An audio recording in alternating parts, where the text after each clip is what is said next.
한 주간 잘 지내셨습니까? 감기 걸리신 분들이 좀 있는데, 우리 작년 찬양팀 중에서도 감기가 들어서 제대로 못하고 집에 가는 사람도 있고, 저도 목이 좀 아파서 여러분들이 좀 소리를 아마 작게 하면서 말씀드려야 될 것 같습니다. 양해해 주십시오. 예, 오늘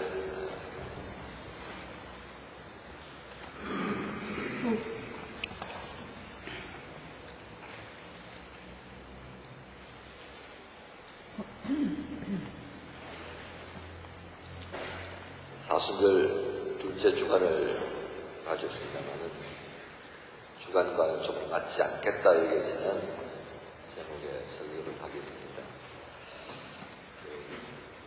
보통 제가 본문 중심으로 설교를 했습니다만 오늘은 주제 설교를 해야 하겠다 생각을 했습니다. 그 이유는 3월 29일 날 있을 시공동에서의 장로 선거를 앞두고 보다 좀 분명한 이해를 가지고서 이 일에 임하시면 좋겠다는 마음이 들었습니다. 그러면서 이 사순절 기간이라고 하는 의미를 함께 생각하시면 좋겠다 하는 마음입니다. 사순절의 의미는 그저 간단하게 말씀을 드린다면 주께서 피로 감추고 세우신 교회의 정체성을 한번 확인케 하고, 그리고 어떻게 하면 주님께서 주셨던 그 생명력 있는 교회를 유지할 것인가 하는 고민을 한번 더 하는 기간이 사순절이라 하겠습니다. 그렇게 해서 주께서 우리를 섬겨주셨듯이 어떻게 우리를 섬길 것인가, 그리고 주님 다시 오실 때까지 그 생명력 있게 교회를 감당할 것인가 하는 마음으로 이 교회를 또 한번 바라보고 기도하고 헌신을 다짐하는 시간인 것입니다. 그런 측면에서 교회의 일꾼을 뽑는 것은 또 그와 관련해서 의미 있는 일이라 생각되어져서 오늘 장로 제도와 관련되어진 말씀을 좀 전하려고 합니다. 45분께는 지난 40년 동안에 마무리하지 못했던 장로 제도의 마지막 마무리를 해야 하는 시점이 있습니다. 그러나 아직 이 제도와 관련되어져서 여러 가지 이야기가 있습니다. 그것은 하나의 물음에 근거한다고 보여줍니다. 그 물음은 우리에게 이 장로 제도가 꼭 필요한가라고 하는 것이라 입니다. 저 보면 이 시점에 이런 질문을 던진다라고 하는 것 자체가 의미 없게 들릴지 모르겠습니다.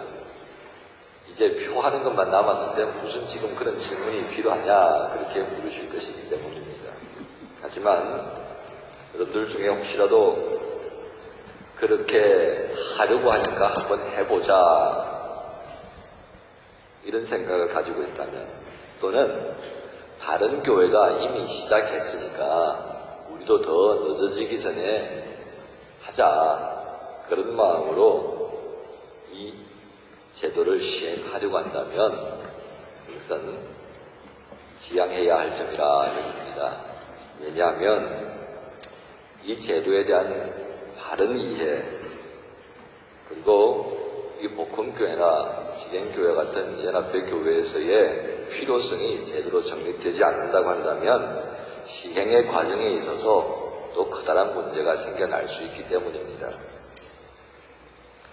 그래서 우선 이 시간 말씀을 근거로 해서 저는 장로 제도에 대한 이해를 돕고자 합니다. 그리고 이 제도가 앞으로 복음교회가 나아가는 방향에 있어서 어떻게 해야 할 것인가 하는 점에서 살펴보려고 합니다. 성경에 등장하는 최초의 장로에 대한 언급은 창세기 50장 7절에 나오고 있습니다. 그때 이 장로들은 이집트의 궁정 안에 있었고 또 이집트 전역에 존재하던 사람들이었습니다.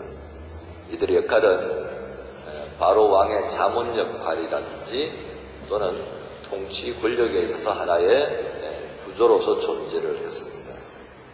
그와 함께 출애굽 3장 16절에도 이스라엘의 장로들에 대한 기록이 등장하고 있습니다.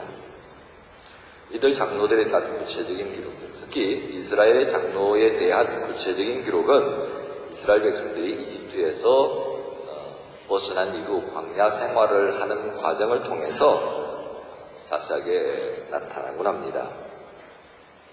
그렇게 해서 오늘 방금 읽었던 민수기 11장 10절 이후에 나타나는 구약에서의 장로 선출과 역할을 보면 이 내용의 시작은 모세가 백성들을 돌보는 상황 하에서 발생합니다. 여러분 본문에서 보았다시피 시작점은 백성들의 먹는 문제로 생겨납니다. 광야에서 먹는 것이 뭐가 있겠습니까? 그저 오늘 내용까지의 녹은 것들을 보면 그저 만나였었습니다.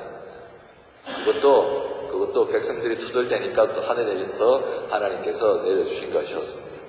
근데 만나만 먹다 보니까 무척 힘들었던가 봅니다. 고기를 못 먹어서 우리가 죽겠다. 이게 백성들의 마음속에 무척 힘이 들어서 각기 장막 앞에서 울고불고 했다. 그렇게 말씀이 기록됩니다. 그것을 바라보던 모세가 참 안타까워졌습니다. 그리고 걱정이 되었습니다. 하나님께서 이 일로 인하여서 몹시 분노하셨다는 겁니다. 모세는 이런 상황에서 어떻게 해야 하는지 걱정이 태산 같았습니다. 백성들의 문제도 해결해야 하고 또 하나님이 분노하신 그 부분도 해결해야 하는데 혼자의 힘으로서는 감당할 길이 없었다는 것입니다. 그래서 14절에 말합니다. 저 혼자서는 도저히 이 백성을 짊어질 수 없습니다. 저에게는 너무 무겁습니다. 라고 말합니다. 그래서 주님께 해결책을 요구합니다. 이 모세의 하소연을 들었던 하나님께서 어떤 방법을 제시하셨습니까? 본문에 있는 그대로입니다. 그 방법은 백성들 가운데에 70명의 사람들을 뽑아낸 것이었습니다. 그리고 그들에게도 모세에게 주신 하나님의 영을 주셔서 백성을 돌보는 짐을 나누어 지도록 하겠다. 너로 하여금 혼자서 전전긍긍하다가 힘들어하는 것 이제는 다 내가 책임지겠다. 그 말씀으로 이해하시면 되겠습니다. 이렇게 해서 70명의 장로들은 특별하게 구별되어진 사람들로 등장합니다. 여러분 여기 독일어 성경에 아까 보셨습니다만 장로들 가운데에서 다시 70명을 뽑는 의미로서 본문이 기록되어지는 것만 보셨을 것입니다. 그러니까 일반적인 백성의 지도자로 존재하던 사람들 중에서 특별히 모세를 돕고 자문하기 위해서 따로 70명을 세울 과정을 봅니다.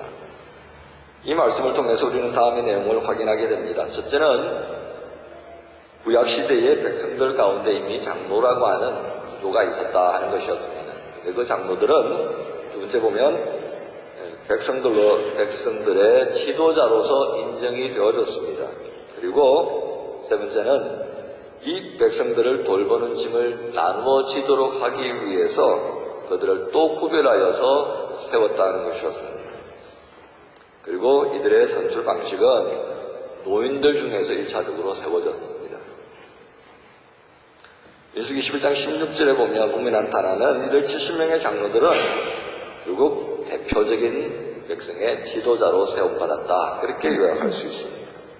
그리고 이들은 신명기 19장 12절에서 나타나는 것처럼 자문의 역할뿐만 아니라 재판관의 역할도 수행하는 것을 봅니다. 여러분 19장 12절을 한번 같이 찾아보겠습니다. 신명기 19장 12절입니다.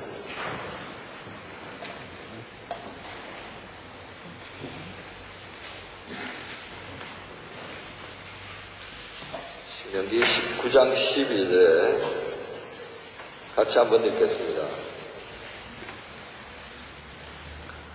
같이 읽죠. 시작. 그가 살던 성읍의 장로들이 사람을 보내어 그를 거기에서 붙잡아다가 복수자의 손에 넘겨주어 죽이게 하여야 합니다.